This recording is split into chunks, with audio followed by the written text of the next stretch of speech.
নমস্কাৰ সকলোকে মই অন্য এটা ভিডিঅ'লৈ সকলোকে স্বাগতম জনাইছোঁ। ৰাতিপুৱা এগিলাচ গৰম পানীৰ পৰা ভিডিঅ'টো আৰম্ভ কৰিছোঁ।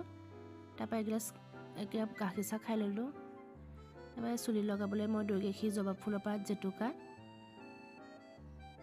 চুলি লগালোঁ। গৰম যিহেতু বেছি পৰিছে সেইবাবে আমৰ চৰ্বত খাই ল'লোঁ। ধুনীয়াকৈ গাটো ধুই আহিলোঁ। তাৰ দুপৰীয়া ভাতটো খাই ল'লোঁ চিম্পুলকৈ। তাৰপৰা আকৌ টেঙা খাবলৈ মন গ'ল, সেয়াই পামলখি খালোঁ। কিছুমানে পোৱা আমলখি বুলি কয়, যিহেতু টেঙাৰ ছিজন হয় এতিয়া। তাৰপৰা এইফালে মায়ে আম কাটিছিলে, আমো খাই ল'লোঁ। তাৰপৰা সন্ধিয়া মই ওলাই গ'লোঁ, যিটো সদায় ওলাই যোৱা হয়। এই পৰিৱেশটো মোৰ বহুত ভাল লাগে। মহাদেৱ চৰণৰ ইয়াত বন্তি দিলোঁহি। কিবা খাব মন গ'ল সন্ধিয়া, ইয়াত তিয়ঁহ কাটি ল'লোঁ। আজিলৈ ভিডিঅ'টো ইমানেই, আকৌ লগ